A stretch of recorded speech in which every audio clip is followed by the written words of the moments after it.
touch in a very personal way, and as a policymaker, when I ran for office, one of the things that I always wanted to do was remember that you have to continue to speak truth to power. And what we all are doing here is to say this is enough, that this legislation should cover everybody, including people who are gay or lesbian or transgendered, that civil rights legislation should cover every single person who lives in this country. And so I congratulate Councilmember Nancy Navarro and all my colleagues who signed on as co-sponsors of this bill. Thank you, Councilmember Irvin. And Councilmember Trachtenberg.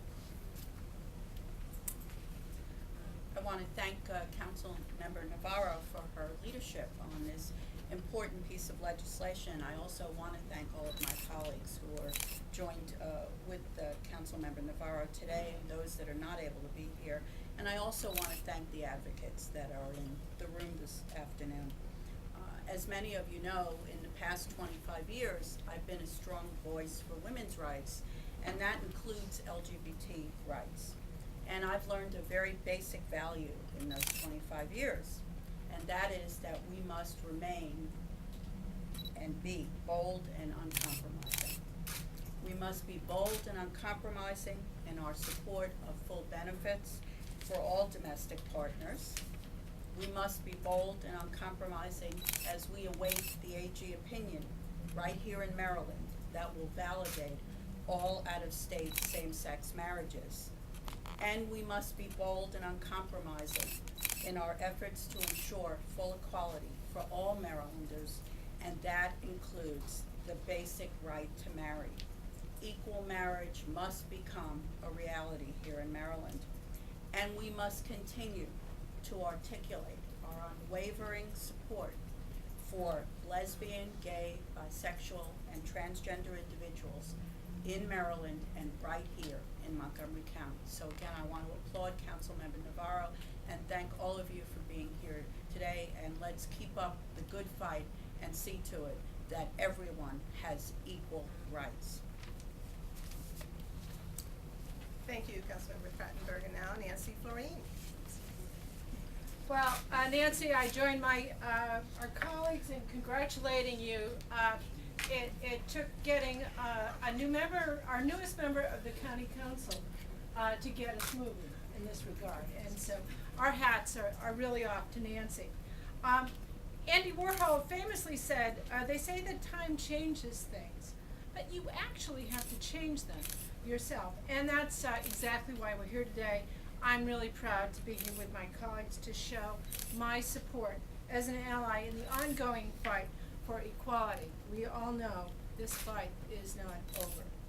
Montgomery County is made up of so many different types of families, including thousands of same-sex couples and LGBT individuals who have too often be left behind their families. Why is this hard to recognize? Same-sex partners of county employees are already afforded the same benefits as their married colleagues, and it's only right that we extend these benefits to domestic partners of our contractors. The bill is good for the individual, and this bill is even better for the working family. There's a tremendous amount of work to be done on the state and federal levels, and we urge them to get on with it. I really hope that in the future we can all work together until every LGBT couple and individual in Montgomery County and the state of Maryland can all enjoy the same rights and benefits. Why is that so hard? Thank you, Councilmember Eldridge. Excuse me.